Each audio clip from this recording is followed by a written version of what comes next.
Welcome back to Nerds Off the Clock. I'm Nick. I'm Aaron. And we're a couple of boys talking about movies, TV, sports, video games, comics, nostalgia, nothing serious. Just ripping good conversation. Yes, sir. 3, 2, 1, we off the clock. Let's go. All right. So we'll start off with some Marvel stuff like we always do, obviously. So we got Doomsday coming up here pretty soon. We're about 6 months-ish out from it. Supposedly, there is a secret movie that is supposed to be happening between Doomsday and Secret Wars. No actual, confirmation or anything what it's going to be. I mean, we could get more information at San Diego Comic-Con. It might not even be nothing. I don't know. But it kind of got me thinking, what movie would you like to see between Doomsday and Secret Wars? Also, before we get too far into that detail, Secret Wars, there's some rumors that it might be a part 1 and part 2 of Secret Wars, which, I mean, to do the Secret Wars storyline, you're going to need a lot of screen time. So Yeah. I can see them breaking it up into 2.5-hour movies or something like that. Well, do you think if Secret Wars is part 1 and 2, do you think the secret movie could be Secret Wars part 1? It could be, but let's speculate that it's not. Oh, man. Okay. That's a curveball. Between Doomsday and Secret Wars, I have no idea. I kind of just go off of what their timeline is based off of what they announce. As far as a rumor for a secret movie in between there, because they're 1 year apart, aren't they? Are they doing 2026 and 2027? Yeah. Wow. Wow. It's hard because they would have to be in production almost now. Now. I mean, I could wish for an X-Men film. They're officially not doing any X-Men stuff until after Secret Wars. Yeah, I could wish for that. Oh my gosh, we're getting the Spider-Man. We're getting Doomsday after that. I mean, we've had a Punisher special. Just kind of looking at your wall over here, honestly. I mean, so here's what I'm thinking. Yeah, what are you thinking? Let me know. What I would really like to see is Black Panther 3. If they do it right. That's the movie that I would like to see, and I would like to see them introduce whoever the new T'Challa is going to be. Okay.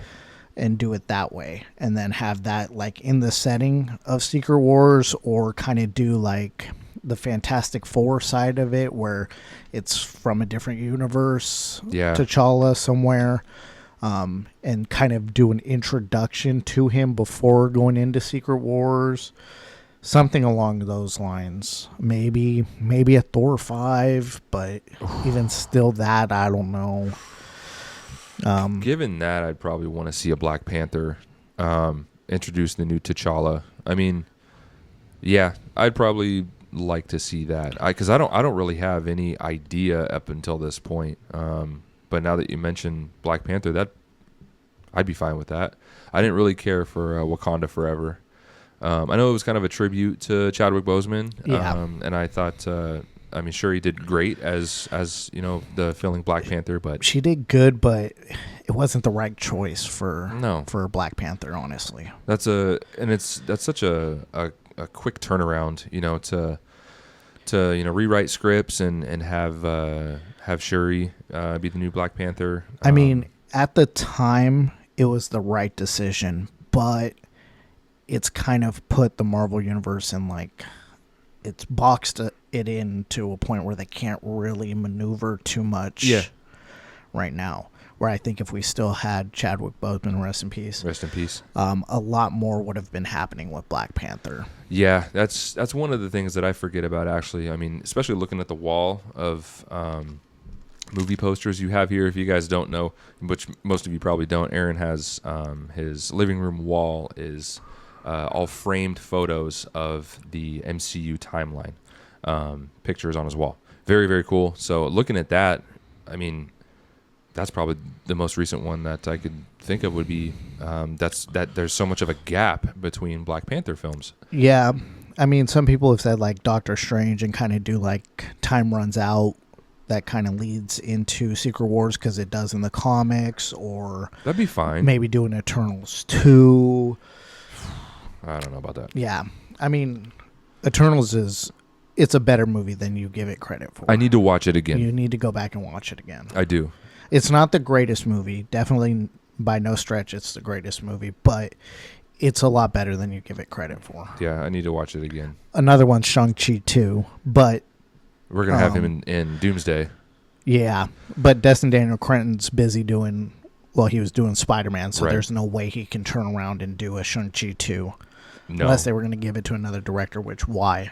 Why? The first one was so dope. Yeah. There's no way. So just wait until after Secret Wars to do Shang-Chi 2. 100%. But, I mean, given between the two, if that was Doctor Strange or if it was Black Panther, I would honestly like to see more of a Black Panther and reintroduce T'Challa from a different universe. I go with that, for sure. I think it's going to end up happening after. They've also kind of alluded to maybe a Midnight Suns type thing, but who knows about that. Okay. But, I mean, I think Black Panther 3 and all of that's kind of going to happen after. I don't know if there's going to actually be a movie in between. But they did have a lot of success with doing Captain Marvel between Infinity War and Endgame. So It did. They had to cram that in there. And honestly, I mean, it made $1 billion. So it did. And I liked the Captain Marvel film. Yeah. A lot of it takes place around 90s nostalgia, which I think is cool, that timeline.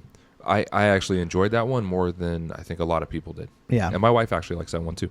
yeah. So It wasn't bad.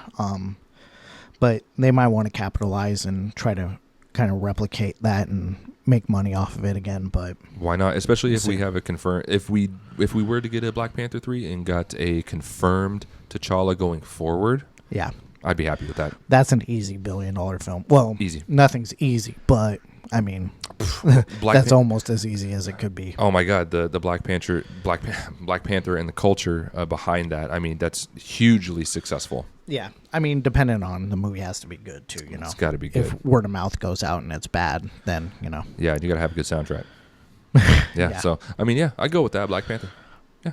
All right, so with that, we had X-Men 97 episode 4 come out.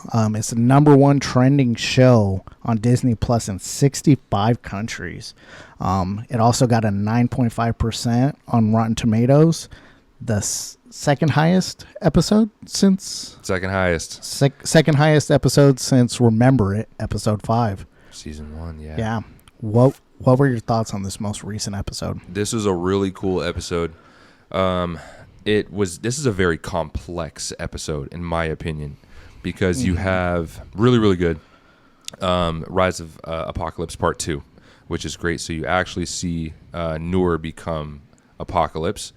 But what I think was great is that Magneto and Charles were doing their best to have Noor side with them and their cause. Yeah. And eventually he sees like the error between them, and he wants to be in control. He wants power, wants to be in control.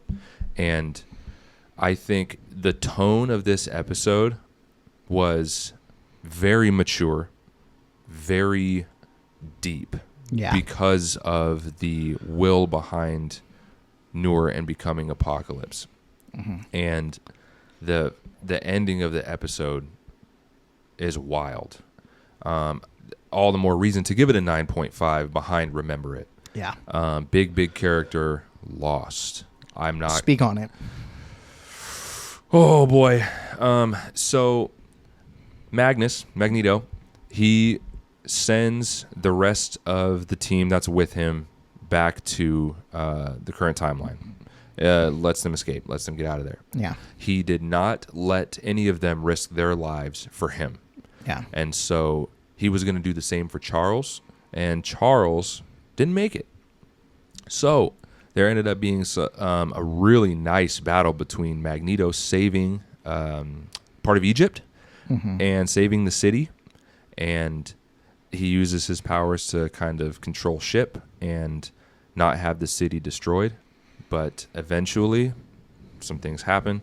And towards the end of the episode, Charles and Magnus get thrown into the desert, and you see Magnus sitting at the top of this hill in the desert, and Charles is like below him a little bit, just maybe 20 feet below him, and they're just dismantled. They're destroyed pretty much, and you see Apocalypse rise from the top of that hill, and he comes and he grabs Magnus by the helmet and takes his arm cannon and obliterates Magnus. Yep, all through the vision of Charles's eyes too.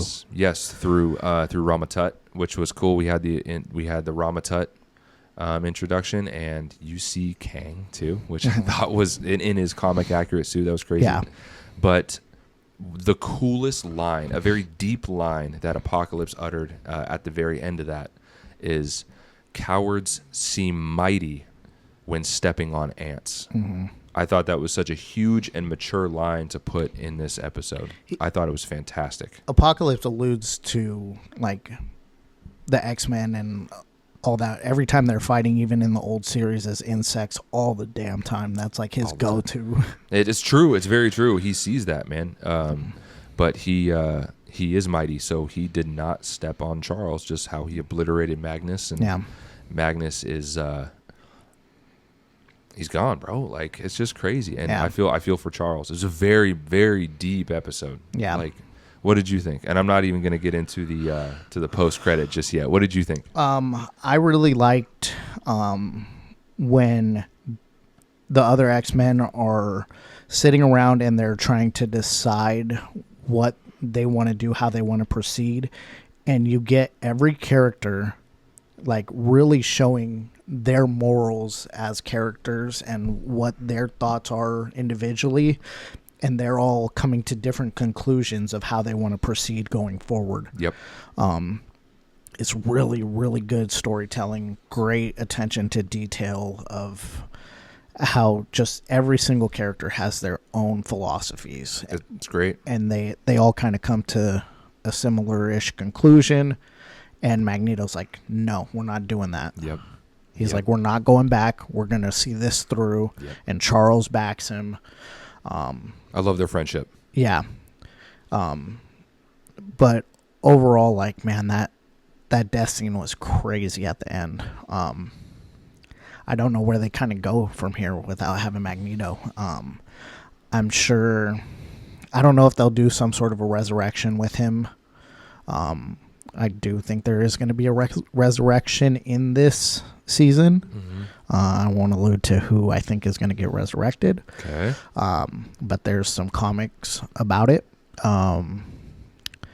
But Apocalypse now, like, fulfilling his destiny and them kind of rewriting history the same way it was supposed to go anyways. It's going to be interesting to see when he goes back to the 90s, like, what he does, if it's going to be very similar or if they're going to tweak it a little bit from the old series. We'll see. It was crazy when Beast went on to ship and he's like, I've been here before. I recognize this. It's weird. Because when they destroyed Ship in the original series, he cried because he built a connection with Ship, and you know, Cable has the connection with Ship, building his arm for him. And, yep. But yeah, it was a really, really good episode. Really good. I think episode 5, Remember It, from season 1 is more action-based, more action-packed. I thought it was more exciting. Yeah. But this one, very mature, Deep. like I said, very deep. And I think it's great that you called it out, because I love their relationship between Magnus and Charles. How they can be enemies, but they can be friends too. They can work together for the same goal, but I think all of their philosophies and their morals coming together as a team is what makes them a team. Yeah. I think they did a great job. Do you want to talk post-credit?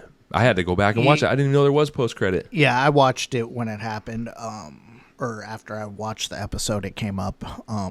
But one more thing I want to touch on. Yeah. I really did enjoy, like, the backstory of Ensabandor and kind of showing how he grew up and what drove him to becoming Apocalypse. Yep.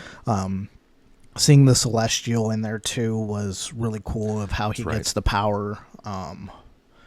Yeah, all of that was so good, man. I don't even know how they jam-packed all of that into that episode. It felt like such a long episode, and it wasn't very long. I think it was like 40 minutes or so. Yeah. And his drive, Sabanor's drive, as being left as an infant in the desert to just like rot. Yeah. And he was taken in, and he was the outcast because he was the mutant. And even Charles at the end there, after he kills Magneto, like him saying, I see why your mother left you. Yes. All that, it was, whoa, that's hard to hear from Charles. It is hard to hear. Yeah. He says, your mother should have left you to bake in the sand. Yeah. Holy shit.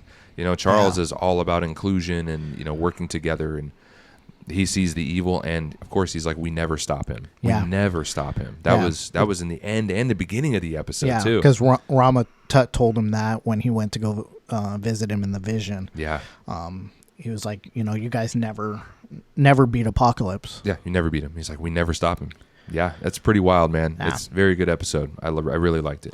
But yeah, if you want to touch on that post-credit scene. So Captain America's the boy. Cap is my boy. That's Bitch boy. Now he's fucking tight, bro. This is why Iron Man doesn't appear. Just get into it first. Describe the post-credit. So post-credit, I actually had to go back and watch because as soon as it was over, I was like, cut it, and I had to go do something else. So post-credit shows up. You see Wolverine. He's got he's cloaked. He's got on a regular black shirt. He's got a beanie on. He's kind of incognito, sitting at the top of what looks like a building of some sort. And then you see Captain America and Black Widow roll up, and Captain America hands Wolverine the plans and a blueprint for Weapon X, and that is so sick. And they allude to having a 50-year kind of relationship. I haven't seen you in the last 50 years. Yeah. I thought that was really cool. Don't know where they're going to go from there on that. I just love the inclusion of Black Widow and Captain America at the end of that. We'll see where they go from there, if they're included a little bit more in the next, 5 or 6 episodes. Yeah. Captain America is a fucking errand boy. That's all he is. That's why he brought him the blueprints. That's all he's good for. He's not good for anything else. I mean, he's just as good as Black Widow. That's all he is. Super soldier serum. Sorry. Iron Man's busy doing other shit, important shit. Yeah. Okay. Super soldier serum, bro. Ooh. Literally the leader of the team. Ooh. Dude, wow. Dude. Captain America's the shit, bro. Ooh. He's literally the captain of America.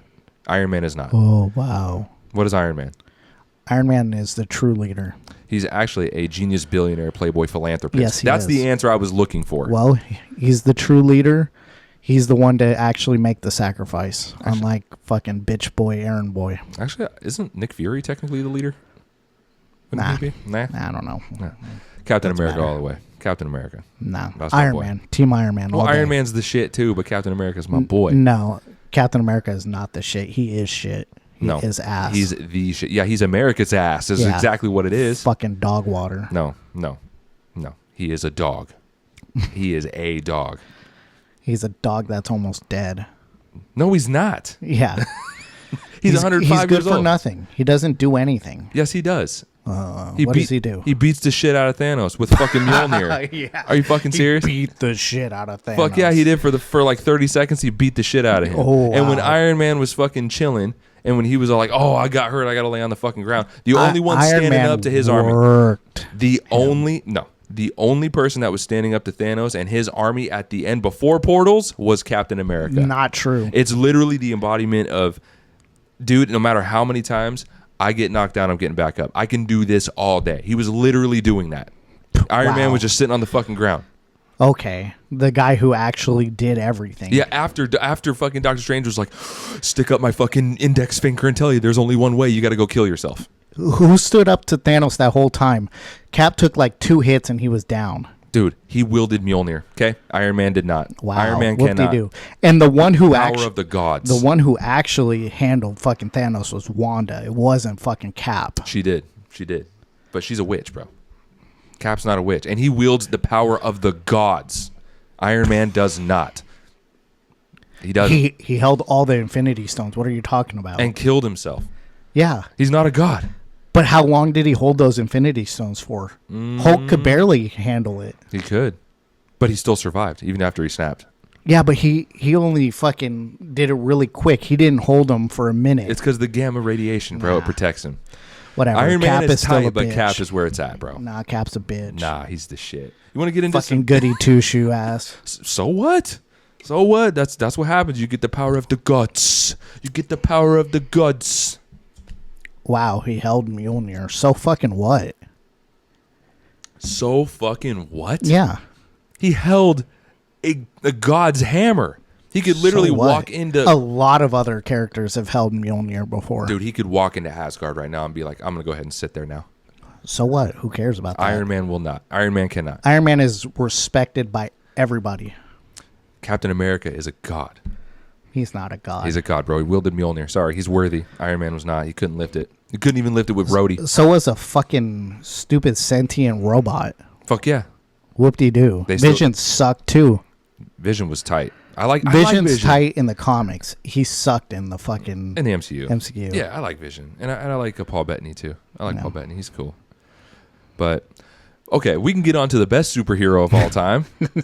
We want to talk some Batman or what? Because apparently there's a rumor for Batman cast. So, to speak on that, those rumors came up because John Campea was talking about Batman, and he alluded to the fact that he potentially knows who Batman might possibly be. Okay. He addressed those statements and said, I don't know for sure. He's like, it just came up as a question from a viewer that asked him about it at the time, and he was just like, I might have an idea of who it is, but I don't know. And all these other news feeds and stuff just ran with the story. Okay. Love when they do that. It's not really out there, but I mean, there's been a couple guys that have kind of come up recently, but there's still nothing like super official yet. So it was just a bunch of people trying to get clickbaits off of what John Campea said. Makes sense. And this is for the DCU, right? Yeah. Okay, for James. Shout out to John Campea, by the way. Shout out John Campea. John Campea show's great. I mean, I feel like they'll pick the right person. I mean, I'm not going to say it's hard to fuck up Batman, but I know it could be. Especially if you don't pick the right casting. But, I mean, I have enjoyed every Batman casting that there has been because every adaptation has been a little bit different. And I think every actor that has played Batman has put their own spin on it. Different directors, of course. Besides, oh gosh, what's the guy that did it? Tim Burton? Tim Burton, thank you very much. Yeah, besides his little weirdo spin. But still, those were enjoyable. But I think they'll pick the right person to do it. I hope it's announced at some point. You know, I'd like to see Batman in the DCU. Maybe San Diego Comic-Con, but DC doesn't have a panel, so I don't know. Okay. Well, I mean, they're under a lot of heat right now for Supergirl. Yeah. But that's another day. I mean, if you look at like the MCU, I mean, you look at the first movie that came out was Iron Man 1. Okay, so you can kind of compare that with Superman. Yeah. Kind of along the same lines, roughly. Not exactly. Don't come for me. They're not the same movie. And then the second movie to come out was Incredible Hulk. Mm-hmm. So that was a big dud. Yeah, trying to find their footing there. Yeah, I love the movie. I think it's great. But at the time, everybody hated it. It doesn't feel like an MCU film. Yeah. But also, feels again, apart. It feels apart. But again, they're trying to find their footing. Yeah. Same deal. And So that's what Supergirl. They still have plenty of time to correct things. You know, yeah. you learn from those early mistakes. Better to get out of the way now. Absolutely. I would too. Early mistakes. Yep. I feel for you. I'm excited for a Batman cast whenever they decide to announce that. Yeah. That's going to be a wait. big movie for James Gunn, you know, and those boys. Yeah. I don't think he's going to be directing it. No. I think they announced who the director is, and I don't remember. Oh, shit. Okay. Well, whoever it is, let us know in the comments. Yeah. I'm excited for Batman, bro. I'm excited. All right. We're going to lead into some sports. Again, during the off season of most majority of sports, major sports too, we have a lot of shit going on. There's a lot of NBA shit going on right now too. Yes. You brought something up the other day and you added it to the list. I didn't even know this was a thing. Mm-hmm. Please let me know what's going on with Kawhi Leonard. Okay, so the Kawhi Leonard trade has been put on pause until he gets through his whole court hearing with the Clippers situation. Mm-hmm. So for those of you who don't know, the Clippers were caught paying Kawhi Leonard under the table through a fake LLC company so that they could avoid having all of that extra money for him on the salary cap. This company was found to be a completely false company that was only paying, I think, 1 or 2 employees, and Kawhi was either the one or one of the 2. And they had like a fake secretary set up, I think, or something. I might have just heard that. I don't know. But until that whole court case is settled, which the NBA is still investigating it currently, this Kawhi Leonard trade cannot go through. Interesting. It makes me think at some point when you, as an NBA superstar, won a championship, has one of the coldest NBA championship photos of all time, you go and partner with this company and they're paying you under the table for shit. You don't think people are going to find that out? You would think. It's insane. Like a multimillionaire, you dribble a ball and shoot a ball into a basket for a living. You take a fun thing to do outside in your driveway and you do it for a living and make hundreds of millions of dollars, and you go and do some stupid shit like that. Like, it just shows how dumb these motherfuckers are. Yeah. Like, dude, I'm not perfect, but man, I wouldn't be doing anything like that. I mean, do you have any idea, all the media and all the attention that the NBA puts on their players and their coaching staff and their back rooms and everything? Dude, what a stupid thing to do. Yeah. Steve Ballmer, like, going out of his way to, like, create, like, through his corporations to try to, like, funnel this cash to Kawhi just to bring him to the Clippers should have never happened. And I mean, at least they figured it out now, but man, how much that changed the direction of the league, you know? Because Kawhi could have ended up somewhere else. He could have stayed in Toronto. Like, there's so many different things that could have happened in that situation, you know? Maybe he goes to the Lakers and plays with LeBron. Mm-hmm. Now we'll never know because they try to do some sexy shit under the fucking table and try to manipulate the system to where they benefit, and I'm glad they're getting caught for that. Well, they should. It happens too many times with sports superstars like that. This isn't the first time that something like this has happened. But Kawhi seems like a smart guy. Yeah. But apparently not. Like, I can't believe he would do that just to get him to LA. I mean, I don't blame him as much as I blame Steve Ballmer for that. Steve Ballmer should know better as an owner of an organization that you can't do shit like that. I think he deserves to be punished for it. I mean, yes, Kawhi does too, but I'm not putting the majority of the blame on Kawhi. No. But to take those deals and get paid, and because ultimately you have to say yes or no. Yeah. But yeah, Steve Ballmer, dude, that's insane.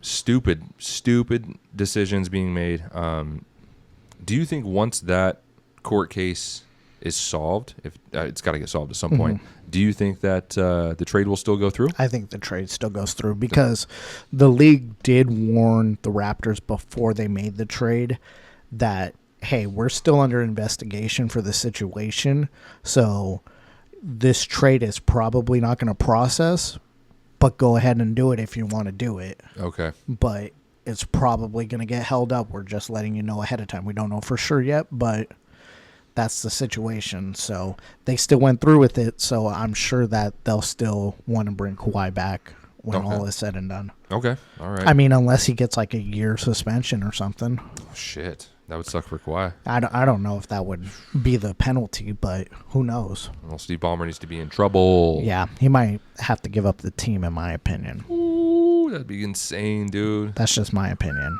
Okay. Damn. All right. Well, more on the basketball side. Giannis Antetokounmpo. We understand he is going to the Miami Heat. Mm-hmm. He has changed his number to the number 7. I'm not unhappy with that. That's my favorite number. But because of John Elway, right? The GOAT. because of Michael Vick, and Michael Vick wore it because of John Elway. We know this. Yep. I'm not unhappy with that. It's just going to be weird seeing Giannis in a single digit and the number 7 instead of 34. Yeah. But, I mean, that's fine. That's going to work out with the team. Shaq wore 32 when he was on the Heat, correct? 32. Yeah. Yep. Okay. So that's the first thing I thought of, too, was what was because of Shaq? No, Shaq wore 32. Who wore 34? Is it retired? I actually don't know. I didn't Maybe look it's that up. retired. Maybe that's why he can't wear it. Could be. It's interesting, but also... Maybe Alonzo Mourning? Alonzo was 33. Yeah, interesting. Yeah. Kind of weird. The Bucks, though, are going to retire the number 34 in honor of Giannis Antetokounmpo. How do you feel about that? I mean, he brought him a championship, but I'm also tired of these teams retiring players' numbers before they even retire out of the league. Yeah. Like, didn't the Warriors do it for Klay Thompson? Maybe. I think they did. But anyways, regardless, yeah. Oh, no, they did it for Andre Iguodala. That's who they did it for. What? Yeah. Yeah, that was ridiculous. That's a weird pick. But anyways, if they do it once he retires, okay. I mean, he did bring a championship to the team first in a very long time, if not. Was it their first? No, because Oscar Robinson. Either Oscar Robertson or Kareem. Yeah. But either way. Yeah. Either way, I mean, I'm not with it. I think it's kind of borderline. I see the positive, or I see why they're doing it, and I also see why people wouldn't like it. I kind of lean more toward doing it. I mean, kind of like, I mean, it's not the same as like Jokic and Dirk, but it'd be more like, I don't know. It's not even like Kawhi either. No. I mean, he spent the majority of his career there, however many years it's been. Yeah, 2-time MVP. Like, he was a big deal. You know, when he came into the league, he was a big deal. He brought a lot of attention to Milwaukee, which is a smaller media team. Yeah. Yeah, because they haven't had like superstars on their team for a long time. They had like Rashard Lewis, they had Ray Allen for a while. Yeah. They haven't been a superstar team, and it's a smaller market. But I mean, it's cool that they're doing that for him. He's not retired yet. Yeah. I think you should have at least waited until he was retired. Yeah, and I also think okay, he brought him a championship, first time in a long time. And it's the Bucks, and he's 2-time MVP, and he was great, and he played with Dame, and it was awesome, whatever. But I don't think he is that much of a mogul to retire his number. That's just me. Oh. Because I see it as like, okay, in the next 30 or 40 years. Oh, who's number 34? Oh, Giannis Antetokounmpo. Oh, yeah, I don't know who that is. I just don't. Oh, he was great. You know, he got us a championship. Okay. That's fine. I mean, there's a lot of bench players that have championships too.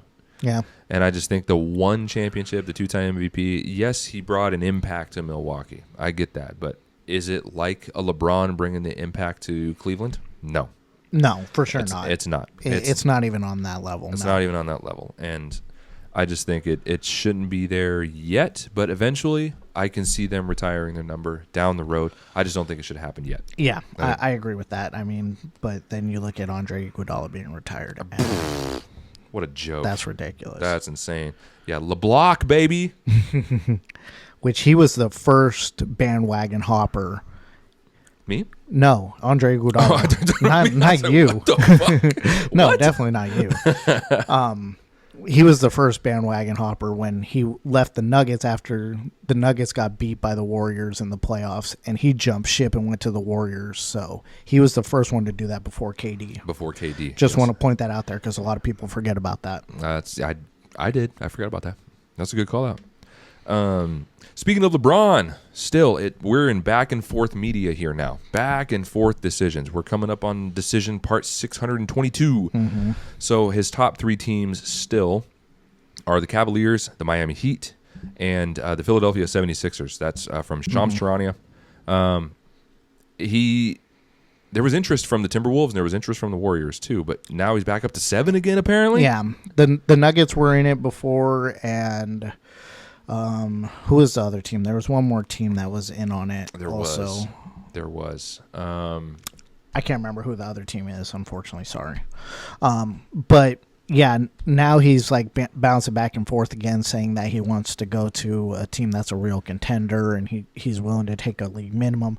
I don't know what's going on anymore. Just make a damn decision already. It's holding up the whole league, I think, right now. Yep.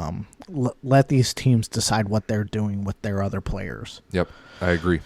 It's not as big as it was during the Miami decision. Yeah. It's not of that caliber. Even then, that was like really cringy thing to do. It was a whole press media thing. It was a whole tour, and it was just insane. And this whole thing with like Rich Paul talking about it, like it was cool the first time he did it with the whiteboard and showed the different teams and the reasons why he's kind of considering each team. That was cool. But now like they're continuing to talk about stuff and like the little details about what LeBron's doing and talking about. And the Suns were the other team, I believe. Oh, that's right. With D-Book. Yeah, because the teams are like allowed to send him little voice memos, I guess, now. So it's a whole fucking thing again. And it's like, dude, just you're so late in your career.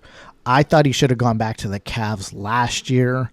I thought it would have been a perfect send-off for him, all of that. So just do that. Just go to the Cavs and have your perfect goodbye. Yeah, and if you are going to go back to the Cavs this year, and you said you're going to play another season, you haven't said it's your final season. If you're going to go back to the Cavs, make it your final season. Yeah. Like the dude is going to be 42 this year in like December. Yeah. Let it, like, we're done here. You own every record alive. Like the dude is going to kill every record alive. It's going to say LeBron all the way down. Mm-hmm. We're done. I'm sorry. It's not Michael Jordan. I'm sorry. It's not MJ. If you're still chasing that, if you're trying to go for another contender, I get the reason why we play basketball and the reason why we play professional sports is to win championships. I mean, the Cavs, in my opinion, are not going to be a contender with LeBron, even still. I just don't believe that they will. Even with Harden, even with Donovan Mitchell, it's not going to be a contendership. They'll probably have to get rid of Harden, honestly. I don't think they can afford to keep Harden. I don't fucking care about LeBron, Harden. but I've never liked Harden, ever. Just make a fucking decision. Like you said, you're holding up the league. Yeah. Let's get on with it. Let's keep it going. Yeah, it doesn't need to be all of this. Like, dude, you've had plenty of time to figure this out. I'm sure he was thinking about it since last season. Yeah. All those times, like, you can see how unhappy he was all season. I'm sure he was thinking about it already. It's not like he was just thinking about it for this last week. No. He's been thinking about it. So you already kind of know where you want to go. Make that decision already. Make the decision. Let's get on with it. Fuck. Yep. So annoying. Yep. All right, so to some World Cup news. Unfortunately, the U.S. lost to Belgium. Very sad. Is it, though? Yeah, why wouldn't it be? Because soccer the US. sucks. Soccer sucks. Dude, I don't want to hear it. So don't listen to this guy over here. Soccer fucking sucks. But they did do really well this year, making it to the round of 16. Hopefully, this kind of like being in the U.S. or North America in general, hopefully it can spark up some youth programs and they can develop some people over the next 4 years and come back even stronger in the next World Cup. But yeah, it was a good run. We'll see who comes out on top. Also, another big loss. Portugal got kicked in the round of 16 as well. Ronaldo is more than likely not going to play in another World Cup again. 4 years from now, he might play another year or two in professional soccer, but that's about it. Yeah. He's had an illustrious career. Yes. 41 years of age, just similar to LeBron. You've done everything. Yeah. I mean, he's got international records that are just out of this world. And this is just only some of them, but he's got the most international goals of 146. He's got the most international appearances of 233. Crazy. He's got the most World Cup goals for Portugal at 11. He's the only player to score in 6 different FIFA Men's World Cups, and he has the most goals scored in the Euros which is 14. That's incredible. The dude's been taking care of his body and beating up his body at the same time for the last however many, 25, 30 years. The dude's been playing since he was born. Yeah. So he has nothing left to prove. I mean, yeah.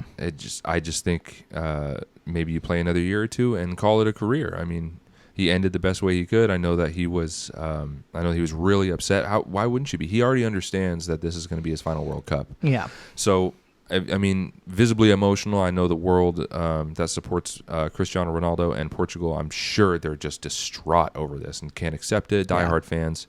But he's a living legend. He is going to inspire and has already inspired millions of people, millions of kids to want to be just like him or even better than him. Mm-hmm. So he's a great athlete. I guess he's a great human being outside of soccer. And I want nothing for the best of him. I know I don't like soccer, but like obviously I understand Cristiano Ronaldo is in the top 10 all time. I understand this. He's an elite level player, one of the most prolific scorers ever. Just, much love to him and the rest of his career. Mm-hmm. That's just for me. All right, now we're getting into some baseball. Better than soccer. I'd rather watch soccer. That's okay. I'd rather watch paint dry. All right. That's what you're doing when you're watching baseball on TV. Not at all, bro. Not when you got the pitch clock now. You're on your toes all the time.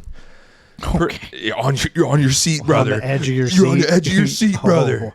Man, it's highly intense. Highly intense, brother. Only one team can score at a time. Oh, who gives two shits, bro? Especially when we're talking about one of the greatest baseball players to ever walk this earth. And I know he plays for the Dodgers. It's a little sensitive for you. Yeah. Shohei Ohtani. We all know Shohei Ohtani. He is the first Japanese-born MLB player to achieve 300 home runs. It's crazy. As a pitcher. Insane. As a two-way. It's crazy. His career is just going to get even better, and he's still very young. So excited to continue to watch him dominate. Yep. We also have Justin Verlander, illustrious pitcher, married to Kate Upton. Why'd you have to point that out? A lot of people don't know who that is unless you mention Kate Upton. Like, oh, who's Kate Upton's husband? That's Justin Verlander. He will be... I mean, he is. Yeah, you're not wrong. I know. He is retiring after the 2026 season. He's been playing baseball for so long, man. He's dealt with some injuries, but he is also being named to this year's All-Star game as a legend pick. That's cool. That's really cool. I think that's very, very cool. I like that. Giants legend, even though he only played there for like 1 or 2 seasons, however long it was. Jeez, dude. Yeah, that's fine. I thought that was cool that they were naming him a legend pick. Yeah, that's sick. That's super sick. And then continuing with some pitchers, 2-time Cy Young winner, Tarik Skubal, absolutely nasty pitcher.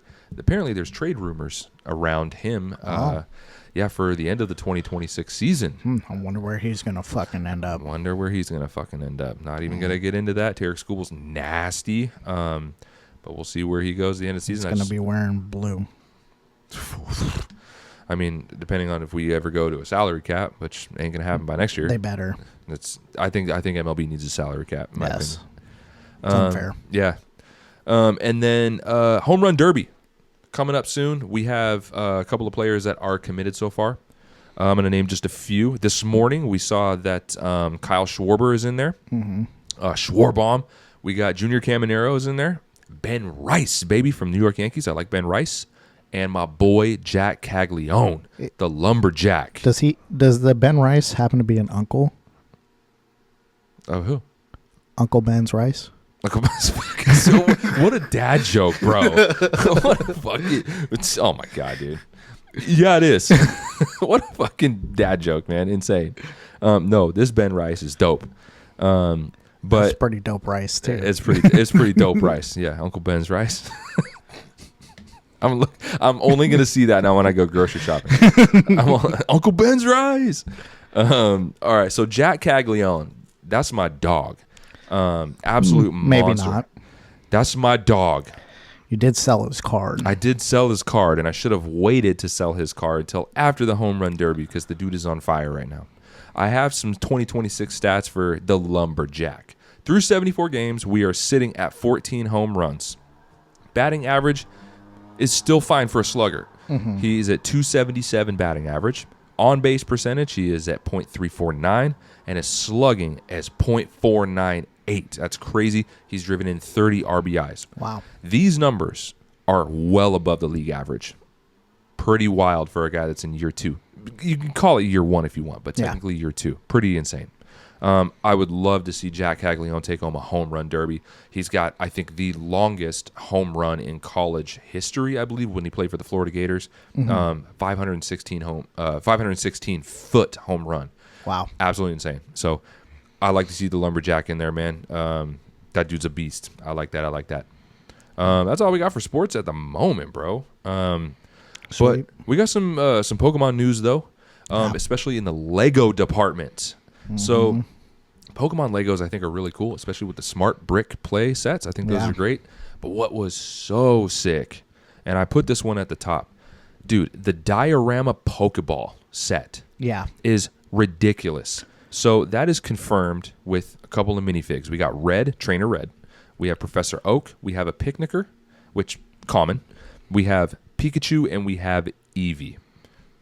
Eevee, I get. Pikachu, obviously. Yeah. So the kind of the two mascots in a way. Yes, because Pikachu is the longest one for forever since the beginning. Eevee's great. Yeah, all the evolutions. Everybody loves the evolutions. Everyone loves them. Like no problem there. And the minifigs look great, by the way. Crazy that it's a diorama style. It opens up, which is so sick. Completely built, opens up, and it looks like Professor Oak's lab when you pick your Pokemon. It's got 2,386 pieces. That's going to retail at $299.99.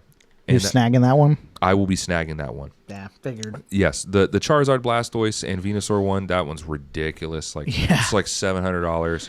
It's like 1 billion pieces. I got nowhere to put that. Yeah. That one is going to be an October 1st launch. Pre-orders are open right now. I will be getting that one for sure. Nice. And then to go along with Red, the Red minifig, we have an upscaled Red set. So it's going to be a taller Red minifigure style. That one is 930 pieces. That is $79.99. That's not bad. No. Not bad at all. And then that one is also an October 1st launch. Okay. I might get that one too. That looks pretty sick. Red's a dope trainer.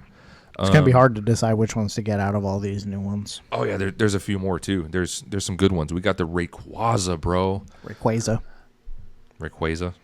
Okay. All right. Yep. All right. Pokemon confirmed it. That's the name. Did they? Yep. All right. I thought it was tomato. Nope. All right. Rayquaza. All right. That one is 1,083 pieces at $129.99. August 1st launch. Super pumped. That one looks sick, bro. That one also comes with the minifig trainer at the top of the tower. That one is sick. That's one of the ones that I would probably consider getting, and I'm not a big Lego guy, but dude, that would look so sick. Yeah. It honestly reminds me of Shenron. I don't know why. That's why I do like it. It looks really cool.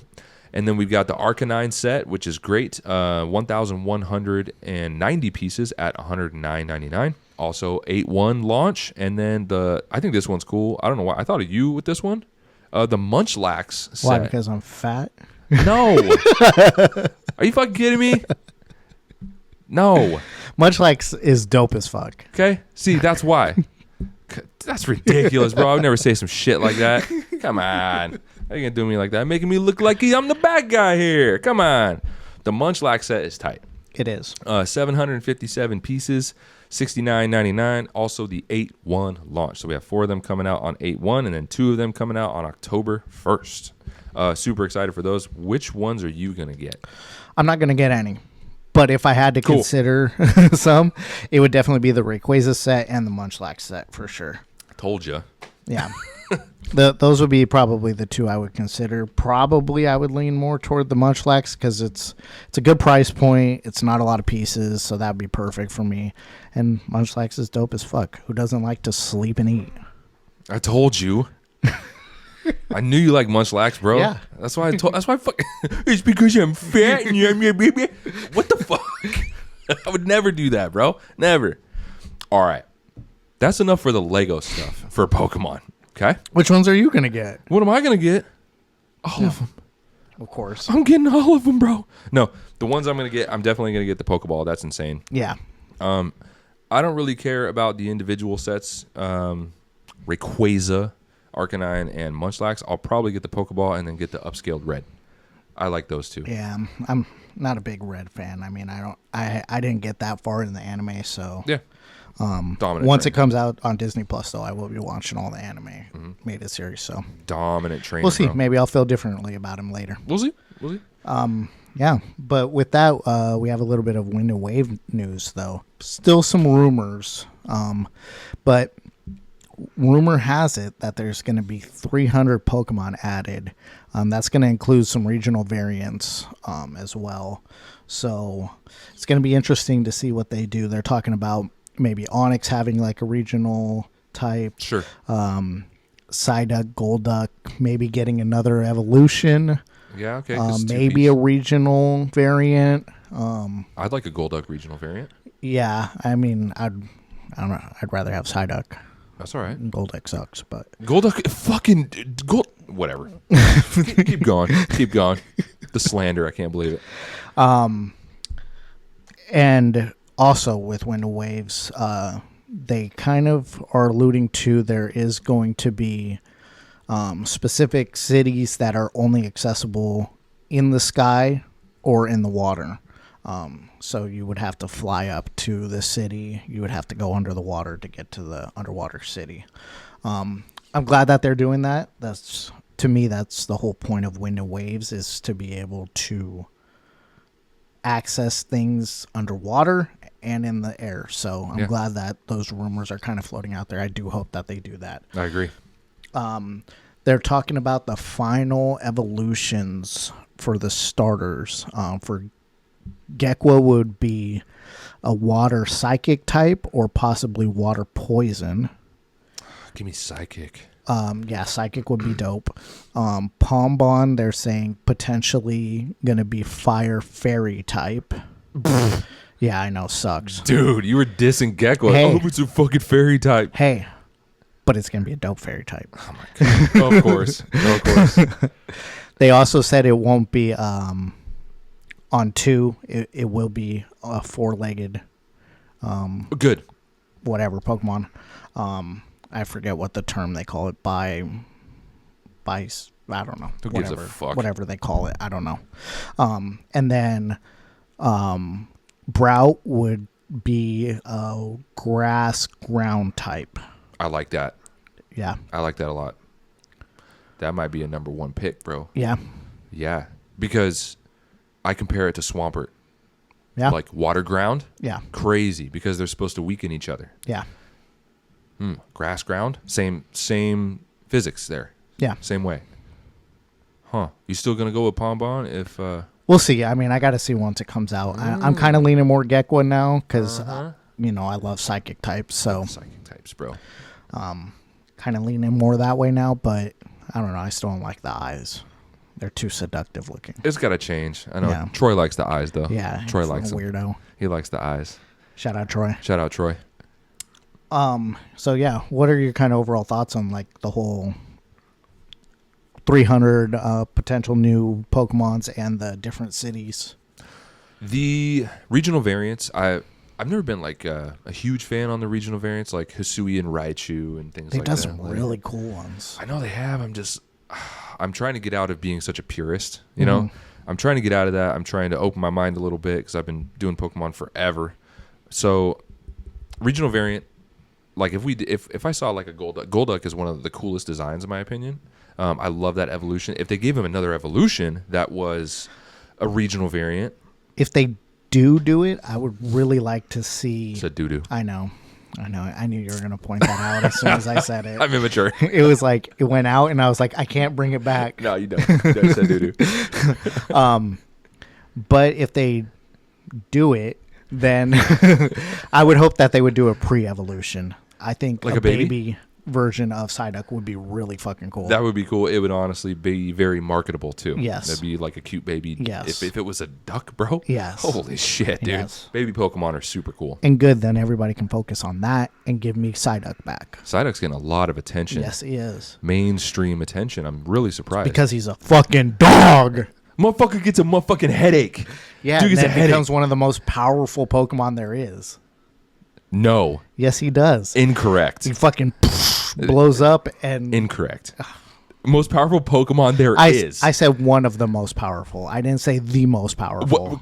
Still, one of the most powerful. Yes. Psyduck. Yes. You take like a Groudon. You take like a Sceptile. Doesn't stand a chance. Are you? You take a fucking Alakazam, bro. Psyduck on Aura alone. Unreal statement. Yeah. Dog. Duck, actually. Holy shit. Yep. Okay. He's about that life. He's about the Tylenol and the Advil, bro. And the acetaminophen. Yeah. He's a water type that can't swim, but he's still a dog. He just fucking floats and the whole fucking time.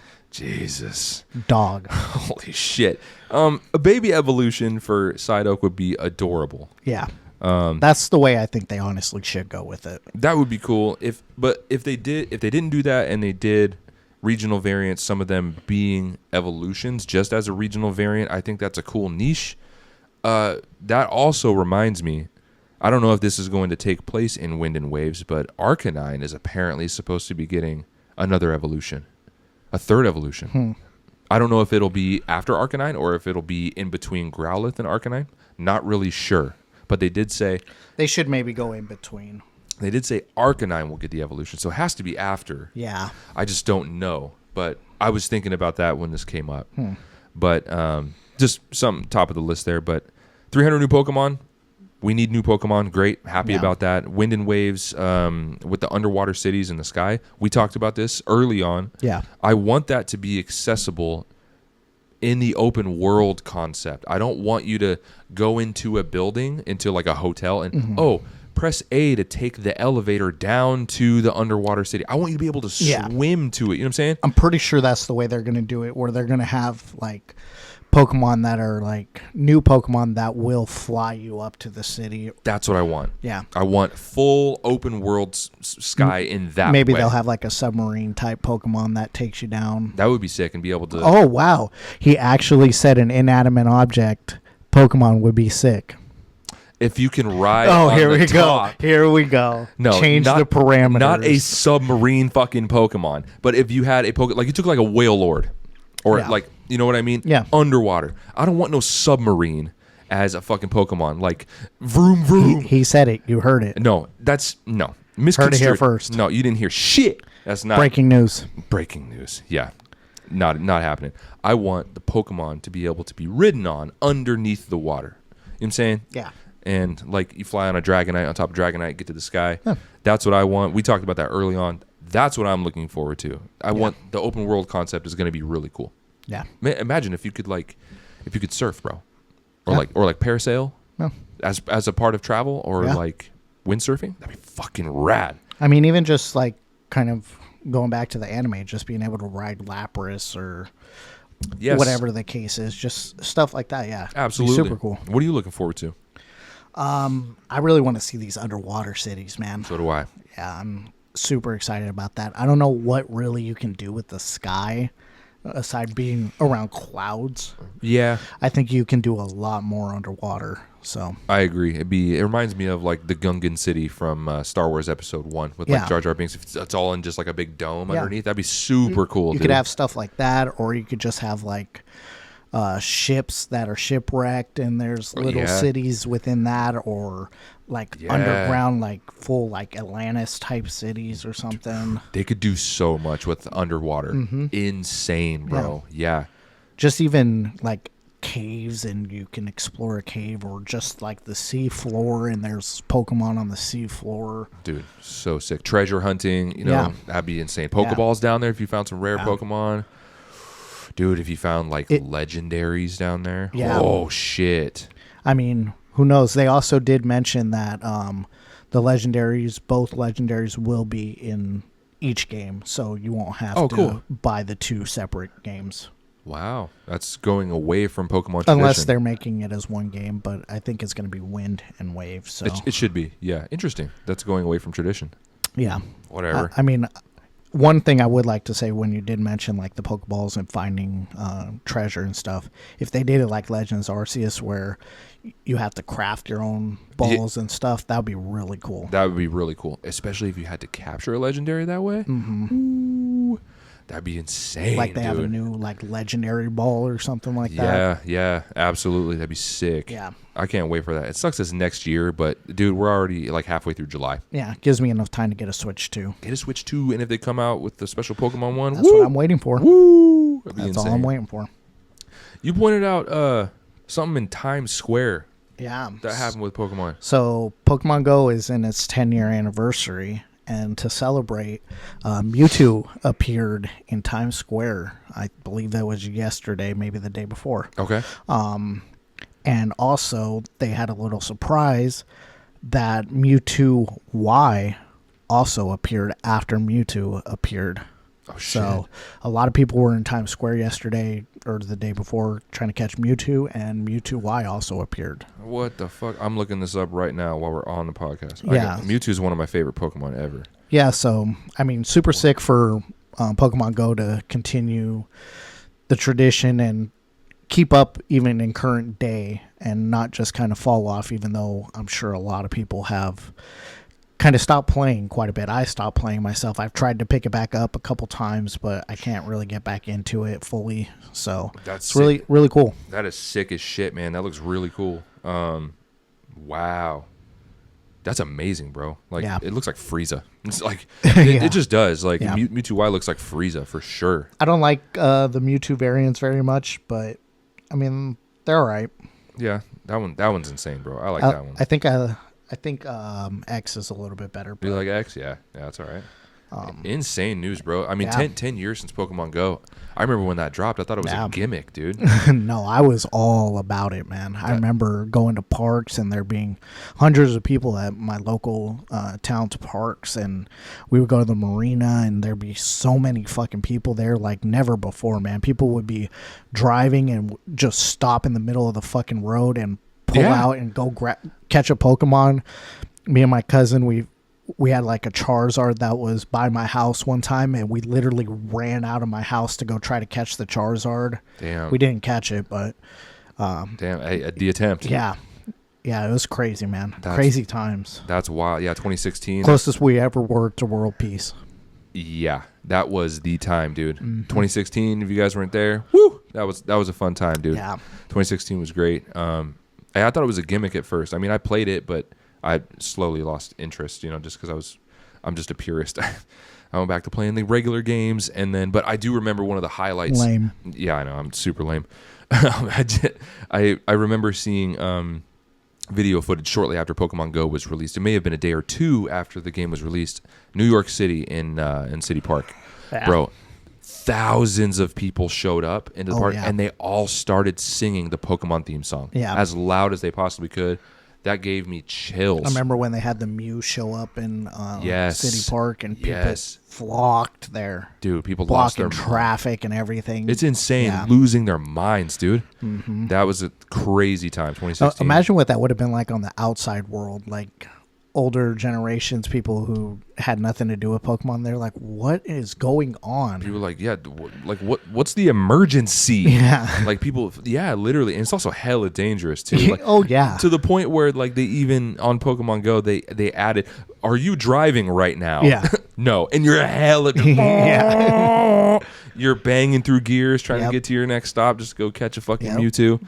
Insane, dude. Yeah, I can't believe it's been 10 years already. I know. That shocked me when I saw that, but then I thought about it and I was like, yeah, it has been, huh?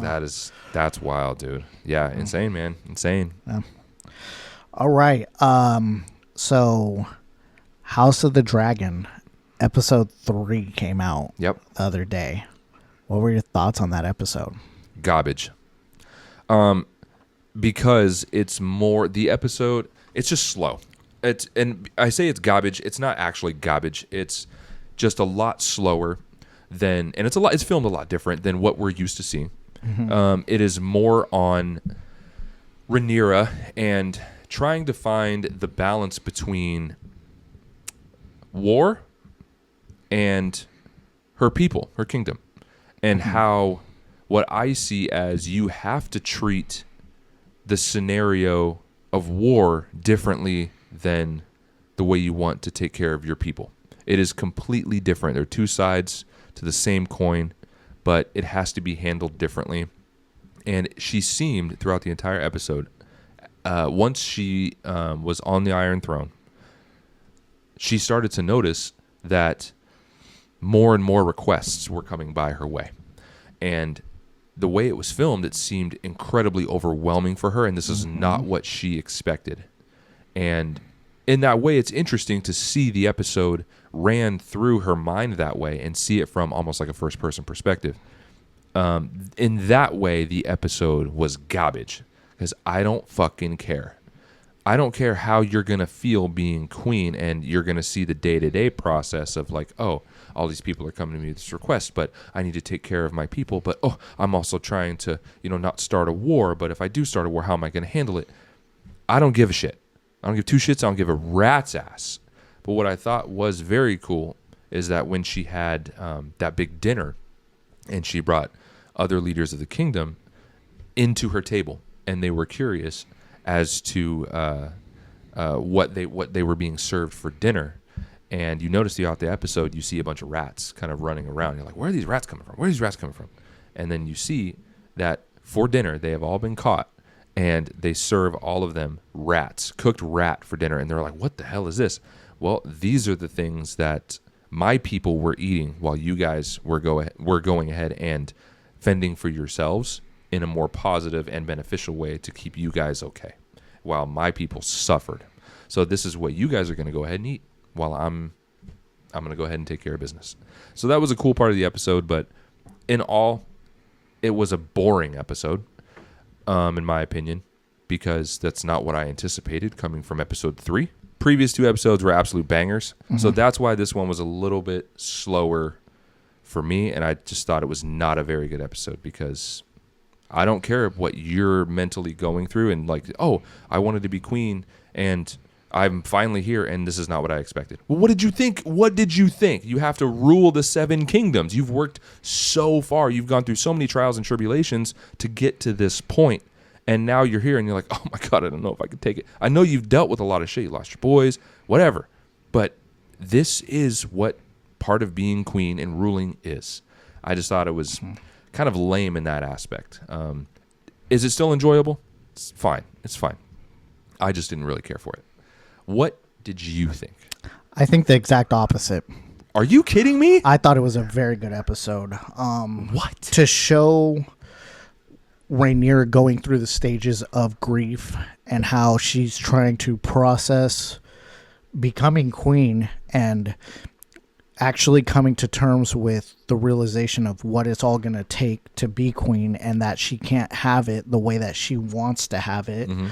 I thought they did a great job with really conveying like everything she's going through in her head by just showing it on the screen, not even like exactly going in detail of her saying exactly that everything's overwhelming her, but just the scope of everything, of how they're throwing everything at her all at once and it just consuming her in that time, and her trying to really figure out what it is she's going to do, and for her to have nobody really around her to lean on to know what to do, to where she has to turn to Alicent to ask her what to do, or she ends up back with Daemon in his room because she's scared that someone's going to come and get her. Or every little detail that they did in that episode was so like wonderfully portrayed of exactly what she was going through at that moment.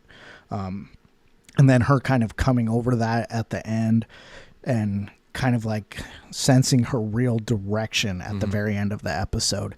She really had like that Mamba mentality at the end when she finds out that wasn't her half brother, and that they actually played her with that, and she has the fire behind her, which is kind of alluding to what might end up happening in the future. But I thought the episode was really good. Yes, it was a slower episode, but it gave a lot of important information for this season, since it's been all fight. Mm-hmm.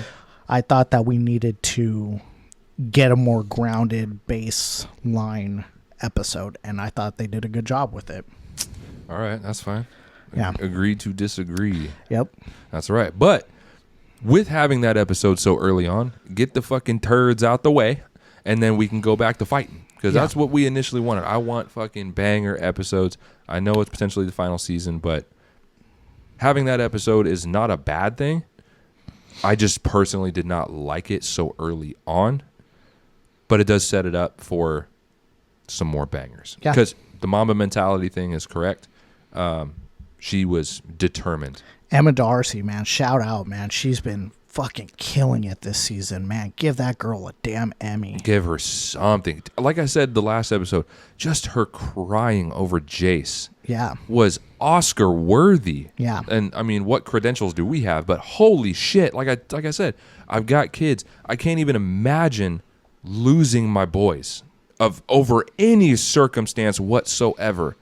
I would probably react the same exact way. Can't get words out, can't touch, you're so overwhelmed, you can't do anything. You're almost paralyzed at that point. Yeah. Absolutely insane. She's a fantastic actress. I agree with the Emmy, bro. Yeah. Once the season's over, she got to have some. Yeah. I mean, come on. We got to get into it. But, yeah, I mean, we're right back to the bangers. So once this episode's posted, we're going to have a banger of an episode again. Bring it. Sweet. Okay. From my mother-in-law, I knew this came out, but she reminded me, hey, have you watched this yet? Shout out to my mother-in-law. And shout out to my wife, Nicole, and my boys, Parker and Easton. I love you. Shout out. Thank you.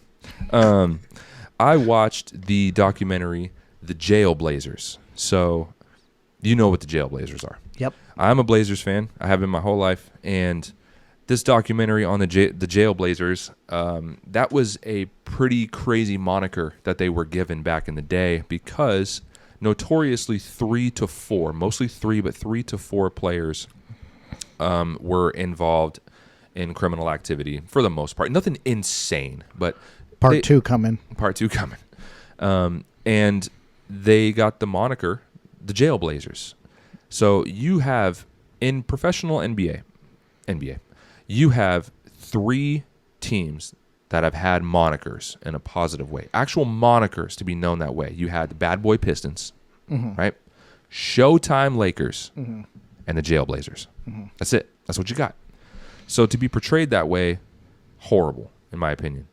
So this is on Rasheed Wallace, Damon Stoudemire, and Bonzi Wells, mostly. A couple of other players. Ruben Patterson came in later on. He was involved with some physical abuse. It's horrible. But I thought this documentary was interesting. It focused solely on those 3. And it gave their sides of things. And it broke down how they got into trouble, what they got into trouble for, and really played on the mindset of what they were going through during this time, during this change of ownership, and with Bob Whitsitt, and what Bob Whitsitt was trying to do with the team. And Bob Whitsitt is all about, former general manager, what he was all about was giving people second chances. Totally fine. Damon Stoudemire was a hometown guy. He played in Oregon, and so he came to the Blazers. He was great. He had a weed, marijuana issue, if you want to call it that. For NBA standards, it was an issue. Rasheed Wallace, he was just a firecracker all the time, dude. I mean, we watched it unfold all the time. Even when he went to Detroit, too. Oh, yeah, and it sucks because they won him a championship. It really played into how they were going about their seasons and what they wanted to do. They obviously wanted to win championships. They were in the playoffs so many years, always playing the Lakers, could never beat the Lakers. I mean, we talk about the Kobe, the lob to Shaq. That game was a fucking roller coaster. They were ahead that whole game, bro. Hey, I've been there too. The Nuggets had their battles with the Lakers as well. Crazy. I get it. Crazy, man. And I really enjoyed the documentary because I grew up watching Rasheed Wallace, the prolific, young, dominant, power forward. He was really, really good. And he just didn't. He had the attitude where he's like, dude, you don't know me. I don't know you. Like, I don't give a fuck about you. I'm here to go play ball. I'm here to go play. And he was a firecracker. He was really getting in trouble with the refs. That's where he got most of his techs. He holds the single season record of most techs. I think it's like 39. I think is the record. And him and Damon Stoudemire, they were the cool kids. They were the bad boys of the team. And then Bonzi Wells came in.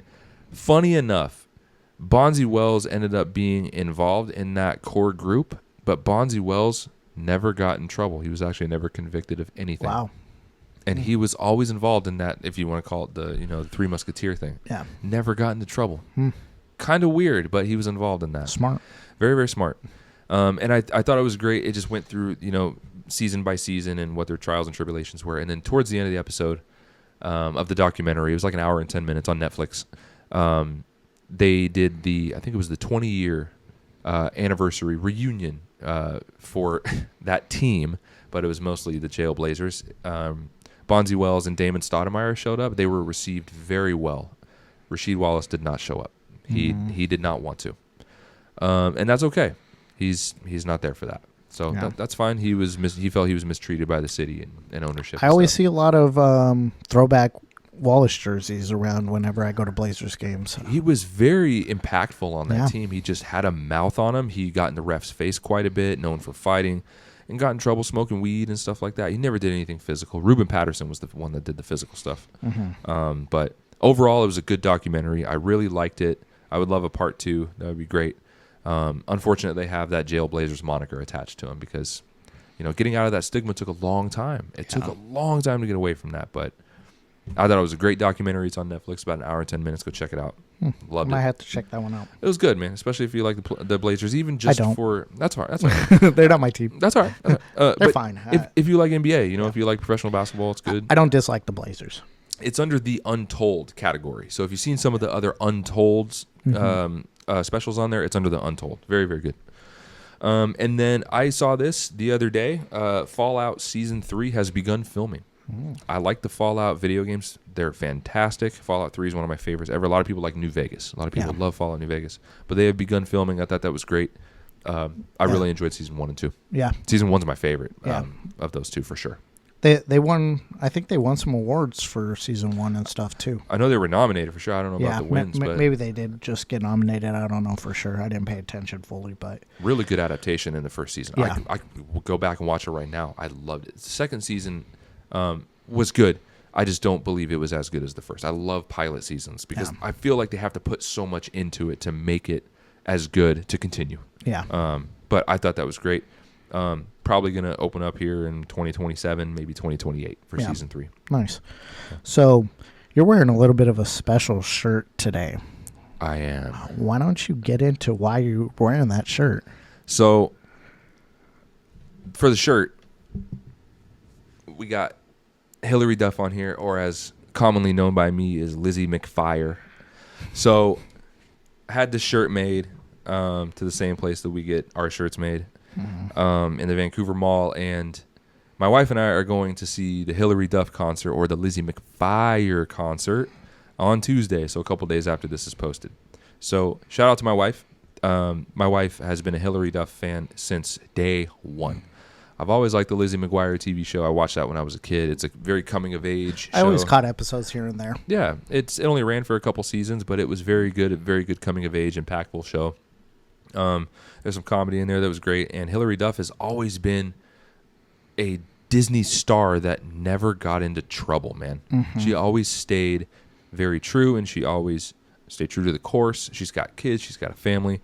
She's got music. She's an actress. She's been in TV shows, too, besides Lizzie McGuire. Doesn't she have 4 kids? I want to say 4 kids. She just had a new one recently.